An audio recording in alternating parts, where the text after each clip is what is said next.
Firing start हो गई थी और फायरिंग में बहुत सारे लोगों की डेथ हुई थी। ठीक है, आप लोग देख सकते हैं। तो this is how it went. और यहाँ पे सब कुछ बता रखा है कि जलियांवाला बाग क्यों हुआ, किस तरीके से लोगों को इम्पैक्ट करा, किसने जलियांवाला बाग मैसेकेयर को ऑर्डर दिया ट्रूप्स को टू फायर। तो ब्रिगेडियर जनरल डायर, ठीक है, रेजिमेंट डायर, ठीक है। तो ये सारी चीजें आपको यहाँ पे बता रखी है। इसके बाद आगे मूव करते हैं। देखो, अब अगर तुम्हें कभी भी एसएससी को प्रैक्टिस करना हो, हिस्ट्री को प्रैक्टिस करना हो, तो इवेंट्स पे जाओ, डेट्स पे मत जाओ। अगर डेट याद करने बैठोगे तो कभी याद नहीं होगा। Let's just go to the event. अब तुम्हें मैं कहूँ Gandhi ji return to India, ठीक है, तो तुम्हें ये इवेंट के थ्रू याद करना है। Gandhi ji return to India. तो गांधी जी कब रिटर्न हुए इंडिया में?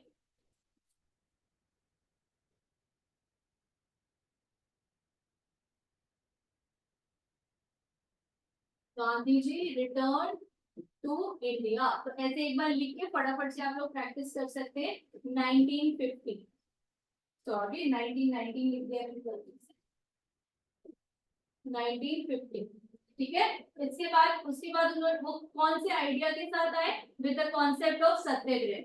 अब सत्याग्रह के कॉन्सेप्ट के साथ आए और फिर पहला सत्याग्रह कब हुआ बेटा? चंपारण, CAK, ठीक है, केक का CAK, चंपारण। चंपारण में कब हुआ? चंपारण में हुआ 1917 में। खेदा में कब हुआ? खेदा कहाँ है, चंपारण कहाँ है, ठीक है, ये भी हमको देखना है। 1917 में। और ये कहाँ है? अहमदाबाद। ये क्या है? 1918, ठीक है। तो देखो इवेंट का लिंक हो गया। फिर तीसरा इवेंट आता है हमारा Rowlatt act, the black act, Rowlatt act 1990।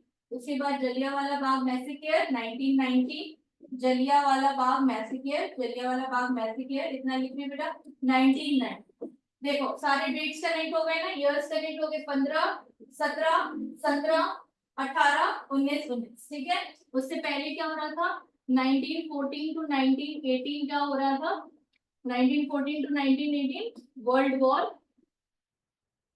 1, ठीक है। तो इस तरीके से हो गया पूरा कनेक्टेड। अब जलियांवाला बाग मैसेकेयर की वजह से सारे हिंदूज बहुत ज्यादा डिसहार्टन थे, बहुत ज्यादा फ्यूरियस थे, ब्रिटिश गवर्नमेंट के अगेंस्ट हो गए थे। ठीक है, अब यहाँ पे गांधी जी कुछ ऐसा मौका ढूंढ रहे थे कि हिंदूज और मुस्लिम्स को एक अम्ब्रेला के अंदर लाया जा सके। सबसे बड़ी प्रॉब्लम क्या थी ब्रिटिशर्स की हमारी कंट्री में रूल करने की? That Hindus and Muslims were thinking that they are different identities, they are different people, ठीक है। तो हमारी unity, because there was a lack of unity, that is why Britishers were you know oppressing us। तो उन्होंने हमें oppress इसीलिए किया because the only reasons the disunity between the Hindus and Muslims। अब जब ये पॉइंट हुआ तो गांधी जी के दिमाग में ये बात तो स्टक कर गई थी कि कुछ तो करना पड़ेगा। तो ये क्या था? उनको बस एक आइडिया चाहिए था जिसमें हिंदूज और मुस्लिम्स को एकजुट कर सके। तो बहुत जल्द उनको ये आइडिया मिल गया और ये आइडिया उनको मिल गया किससे? खिलाफत से। खिलाफत इशू हुआ है, बहुत बढ़िया इशू है ये, जिसकी वजह से हिंदूज और मुस्लिम जो थे वो एक अम्ब्रेला के नीचे एक रूफ के अंदर आने की पूरी पूरे मतलब मैक्सिमम आ भी गए थे। और गांधी जी का ये बहुत अच्छा अटेम्प्ट था हिंदूज और मुस्लिम को एक साथ करने का। अब इस इशू में था क्या? देखो, अब इस इशू के लिए वापस से चलना पड़ेगा तुमको वर्ल्ड वॉर, ठीक है। WWI पे तुम्हें जाना पड़ेगा, फर्स्ट वर्ल्ड वॉर पे तुमको जाना पड़ेगा और वहां तुमको देखना पड़ेगा central powers. In central powers में कुछ कंट्रीज थी और उसमें एक कंट्री का नाम था ओटोमन टर्की, एक का नाम था जर्मनी, ठीक है, और एक का नाम था ऑस्ट्रिया हंगरी। Austria Hungary. अब यहाँ पे और कौन से एरिया की बात करनी है? सेंट्रल पावर में ये तीनों कंट्रीज थी बेटा। और यहाँ पे हम किसकी बात कर रहे हैं? खिलाफत इशू में ओटोमन टर्की। तो चलो चलते हैं ओटोमन टर्की और वहां से देखते हैं कि खिलाफत इशू क्या था। ओटोमन ओटोमन एम्पायर जो था बेटा, ओटोमन एम्पायर के जो राजा थे, ओटोमन एम्पायर के जो किंग थे, ओटोमन एम्पायर के जो किंग थे, वो पूरे वर्ल्ड के मुस्लिम्स के स्पिरिचुअल हेड थे। ओटोमन एम्पायर के जो राजा थे वो पूरे वर्ल्ड के मुस्लिम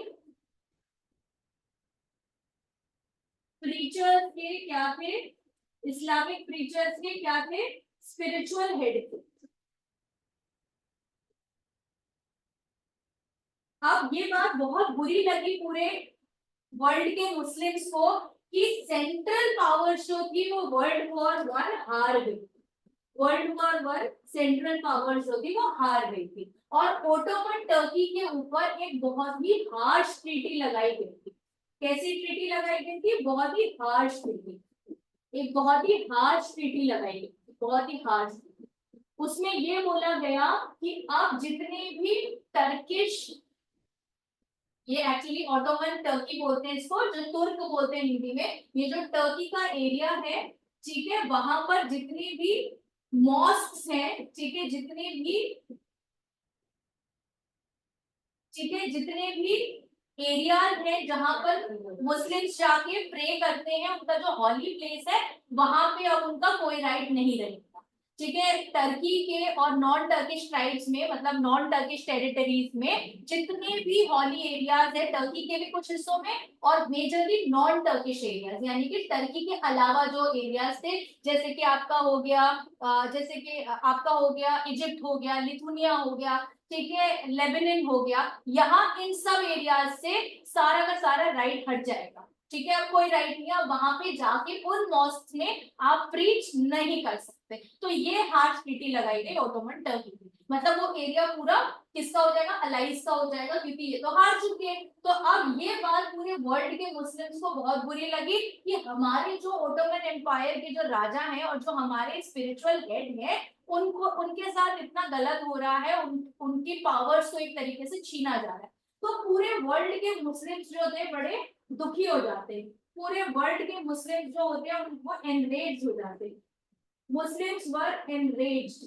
ठीक है, बहुत ज्यादा गुस्सा हो जाते हैं, बहुत ज्यादा गुस्सा हो जाते हैं। ठीक है, और सबसे ज्यादा गुस्सा कौन होता है? इंडिया के मुस्लिम्स। और इंडिया के मुस्लिम्स जो हैं वो अपने इस्लामिक हेड, अपने स्पिरिचुअल हेड, अपने गुरु को, गुरु की रिस्पेक्ट के लिए लड़ते। ठीक है, और इंडिया में एक कमिटी बनाते हैं जिसका नाम होता है, जिसका नाम क्या होता है, ऑल मुस्लिम कमिटी। ठीक है, ऑल इंडिया मुस्लिम कमिटी बनती है और सारे के सारे मुस्लिम्स इनको सपोर्ट करते हैं। तो ये ही था खिलाफत इशू। और ये वर्ड खिलाफत कहां से आया ये भी बता देते हैं। ऑटोमन टर्की के जो राजा थे, जो स्पिरिचुअल हेड थे, उनको क्या बोला जाता था? खलीफा। क्या बोला जाता था? खलीफा। अब बहुत सारे बच्चे मिस इंटरप्रेट कर देते हैं कि खिलाफत इशू का मतलब क्या है, कि हम अंग्रेजों के खिलाफ हो गए थे, हमने उनके खिलाफ एकदम रिवोल्ट कर दिया था, तो that is why it is a Khilafat issue. No, that is wrong. यहाँ पे खिलाफत इशू किसको डिपिक्ट करता है? खलीफा को, जो कि ओटोमन एम्पायर के राजा थे, और वही राजा जो थे वो पूरे वर्ल्ड के स्पिरिचुअल हेड थे ऑफ ऑल द मुस्लिम्स। और वहां पे उनके ऊपर हार्श ट्रीटी लगाई गई, और हार्श ट्रीटी लगाने की वजह से ऑल इंडिया जितने भी मुस्लिम्स रहते थे उनको ये बात बहुत एनरेज करी, और इंडिया के मुस्लिम्स को सबसे ज्यादा इस बात का बुरा लगा, और उन्होंने ऑल इंडिया मुस्लिम कमिटी बना दी। और जिसके चेयरमैन पता है कौन थे? जिसके चेयरमैन थे महात्मा गांधी जी। तो अब गांधी जी को आइडिया मिल गया, मुस्लिम बहुत गुस्सा थे, ठीक है, बहुत गुस्सा थे अंग्रेजों से, क्योंकि अलाइज में ब्रिटेन था। अलाइज सेंट्रल पावर्स के खिलाफ जो लड़ रहा था, अलाइज, उनमें ब्रिटेन भी था। ब्रिटेन, फ्रांस, रशिया, जापान, वो सब उधर अलाइज में थे। तो अलाइज में जब अलाइज में ब्रिटेन भी था, तो अलाइज से बड़े परेशान थे। ठीक है, तो हिंदूज तो जलियांवाला बाग की वजह से बड़े गुस्सा थे। Hindus were really furious because of the Jallianwala Bagh, and then Muslims were really enraged with Britain because of the Khilafat issue. तो हिंदूज भी गुस्सा, मुस्लिम भी गुस्सा, तो उसमें क्या मिल गया गांधी जी को? He got an idea to club them together. ठीक है, तो ये था पूरा खिलाफत इशू।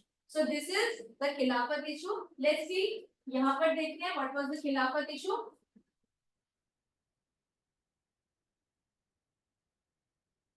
ये जो ऑल इंडिया मुस्लिम कमेटी बनी बेटा, ये किसने बनाई? ये दो भाइयों ने बनाई थी बेसिकली, मोहम्मद अली एंड शौकत अली ने। और इस कमेटी के जो चेयरमैन थे, जो हेड थे, वो किसको, प्रेसिडेंट जो था वो किसको बनाएगा? महात्मा गांधी को। ठीक है, चलिए तो आप लोग फटाफट